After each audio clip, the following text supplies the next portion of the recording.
Your faith is not faithful, your grace has no grace.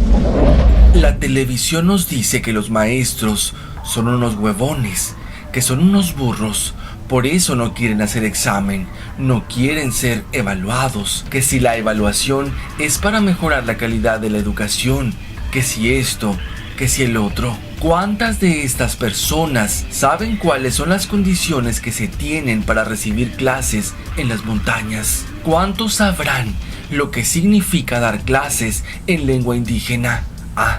Pero eso sí, el PRIAN RD vive llenando sus barrigas con nuestros impuestos y se dan el lujo de decir que los maestros son unos rebeldes, que son unos flojos, pero ¿por qué nosotros tenemos que comprarnos y creernos completitos esos chismes? ¿Por qué creemos a ciegas lo que nos dicen? Cuestionó Fragua en el portal Rebelión.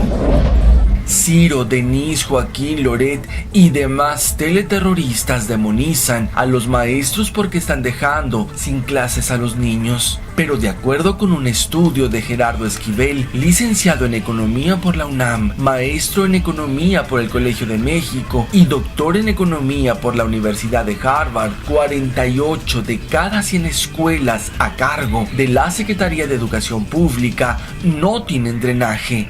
31 carecen de agua potable, 12.8% no cuentan con baños y 11.2% no están conectadas a ningún enchufe ligado a la red de energía eléctrica nacional. Reforma educativa o trepanación masiva. En aras del Tratado de Libre Comercio, el Salinato arrasó el campo, desmanteló la industria, destruyó el empleo y liquidó a la educación como herramienta estratégica para el desarrollo.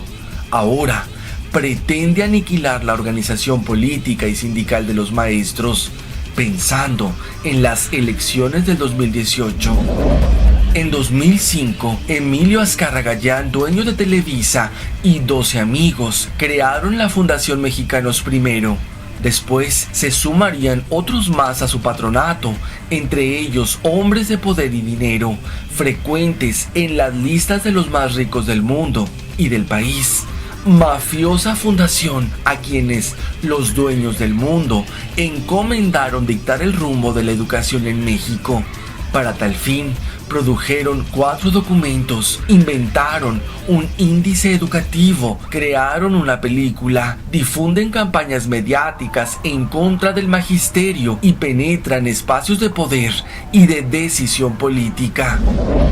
Como ellos no son educadores sino empresarios, se sirven de intelectuales como Denis Dresser, investigadores como Sergio Aguayo e instituciones públicas del país y participan con organismos internacionales con los que intercambian convenios. Todo esto bajo los lineamientos dictados por la OCDE y el Fondo Monetario Internacional. Y es que la educación es el arma más poderosa para el pueblo, misma que las ratas que sirven al nuevo orden jamás permitirán que prospere. Al contrario, les resulta mejor utilizarla como un millonario negocio que enriquece a los más poderosos, llenando de ignorancia a los más de 100 millones de pobres y esclavos que, si no se suman a los héroes de la gente, jamás dejarán de serlo. Crying softly in a dark and dangerous place. She's imprisoned by no language. Con las mega deudas de los gobiernos prianistas, los dueños del mundo se apoderaron de todo México, incluyendo la educación. Todo es parte de un largo tramo de secuencias históricas. José López Portillo pidió préstamos y más préstamos de 1976 a 1980 y los organismos financieros se los concedieron felices porque México era un océano de petróleo. Cuando el precio del petróleo se desplomó en 1980, López Portillo pidió más préstamos para pagar los intereses de los préstamos anteriores, pero ya no lo trataron tan amablemente y lo obligaron a firmar una serie de cartas de intención con las que se comprometió ante el Fondo Monetario Internacional y el Banco Mundial a cumplir todas sus exigencias. Durante el sexenio de Miguel de la Madrid, el gobierno acumuló más préstamos para pagar los intereses de los préstamos previos, y para ello sacó a remate la mayoría de las empresas públicas, entonces quebradas, hoy bollantes en manos de particulares, siempre a cambio de más y más préstamos. La dictadura de Carlos Salinas de Gortari, que surgió del gobierno de la Madrid, aceptó todas las exigencias del Banco Mundial y del Fondo Monetario Internacional, y en virtud de las mismas ha privatizado hasta el petróleo. Ha despoblado el campo, ha destruido el Estado Nacional reduciéndolo a un aparato de saqueo y represión. Y como miembro de la Organización para la Cooperación y el Desarrollo Económico, aplicó la reforma educativa que Calderón consumó entre 2006 y 2010. Josefina Vázquez Mota, como titular de la Secretaría de Educación Pública, suprimió el estudio del civismo, de la ética, de la lógica y de la filosofía en las escuelas secundarias y preparatorias. La ignorancia absoluta que campea por todas partes, el bajísimo número de libros que leemos al año, la extinción de las librerías, nuestra escasísima comprensión de lo que leemos, la miseria de nuestros debates políticos, la abyección de analistas que no son sino merolicos, la indigencia intelectual de nuestros líderes, los anuncios publicitarios en las calles, el concepto de alegría como sinónimo de estupidez en la propaganda orientada a los jóvenes, todo manifiesta expresamente que la reforma educativa ha sido un éxito de quienes se apoderan de nuestro país y del mundo. La reforma educativa no solo afecta al magisterio, es principalmente en contra de la sociedad. Dejará de ser educación gratuita. ¿Acaso no han sido los gobiernos panistas y priistas los que han metido al país en una aguda crisis económica, una ola de violencia sin freno y una desigualdad social, en donde la mayoría de la población vive en pobreza y millones de niños no pueden ir a la escuela porque tienen que trabajar para sobrevivir?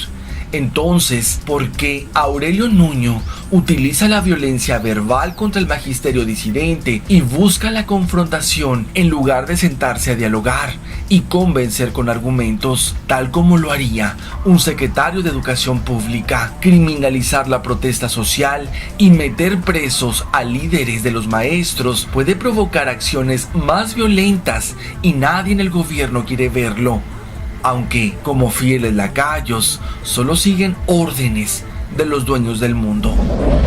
Rafael Barajas Durán advirtió en Revolución 3.0: es importante entender que la reforma educativa no solo afecta al magisterio, sino a la sociedad en su conjunto, pues atenta contra el principio de educación gratuita.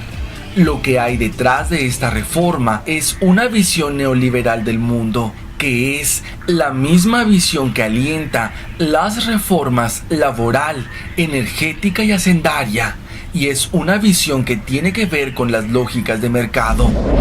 El texto de la reforma no habla de educación, usa términos como eficacia de gestión, optimización de recursos, competencia, calidad, inversiones redituables. Es un proyecto neoliberal puro.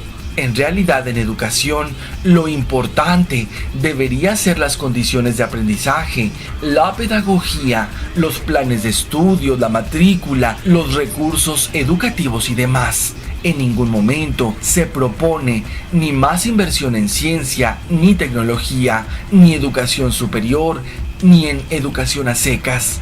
Todo el plan de Peña, todas sus reformas buscan consolidar a México como un país de maquila, como una colonia de tercer mundo al servicio de las multinacionales. Los maestros tienen razón en protestar y debemos apoyarlos, puntualizó Barajas Durán. La reforma educativa tiene la consigna de que los alumnos no piensen, solo se les capacitará para ser excelentes maquiladores dentro del mercado. El PAN y la jerarquía católica han buscado reformar el artículo 3 para establecer la educación religiosa en las escuelas públicas, a la cual se suma ahora el interés empresarial por destruir el carácter gratuito de la educación pública, privatizándola completamente, reveló Nancy Flores en Contralínea en 2010, cuando Felipe Calderón firmó el Plan México 2030, proyecto de gran visión. Prácticamente vendió nuestro país a Estados Unidos y, por supuesto, la educación iba incluida. En materia de ciencia y tecnología, el plan dictamina que el 70% de las investigaciones serán hechas por privados. Además, deberá ser desmantelados los institutos de las universidades públicas y la red de investigadores del Consejo Nacional de Ciencia y Tecnología. Lo que se busca es que las universidades, sobre todo las públicas, dediquen a sus alumnos a que desarrollen habilidades, capacidades y que sepan hacer cosas. En esa medida, van a ser útiles y a poder insertarse en el mercado de trabajo rápidamente. Lo más importante es que no se les enseña a pensar, solo deben aprender a ser excelentes maquiladores.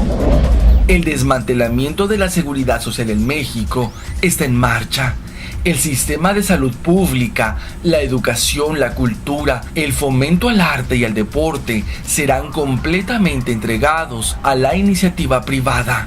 La reforma educativa, desde aquel 2010, también planteaba desaparecer el libro de texto gratuito.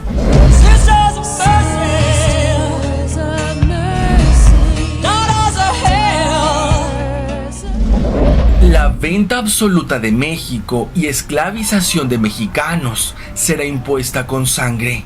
La reforma educativa neoliberal es otro botón de muestra de los alcances de los matones a sueldo del nuevo orden mundial en México. El domingo 19 de junio de este 2016 dejó un saldo de 6 maestros asesinados, más de 50 civiles heridos y un sinnúmero de detenciones arbitrarias. Muestra también de lo que son capaces de padecer los héroes de la CENTE por un México, en su mayoría, desmemoriado, malinchista y mal agradecido. Los estudiantes, los trabajadores, todos los oprimidos y explotados, tenemos la obligación de defender nuestro derecho de tener una vida digna. Y eso no solo significa que alcance para ir sobreviviendo. Vida digna es que cada quien trabaje según sus capacidades y reciba por ese trabajo lo suficiente para satisfacer todas sus necesidades. No es digno recibir salarios de hambre. No es digno viajar por más de 2 horas para ir a trabajar, apretados en el transporte público. No es digno recibir medicina caduca en las clínicas.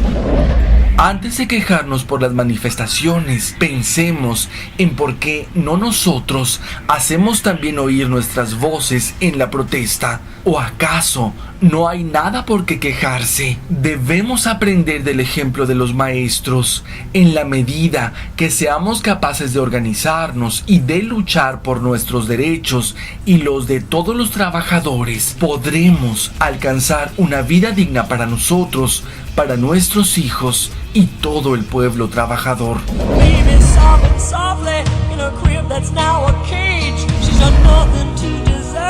But it sanctifies their rage. They use God like he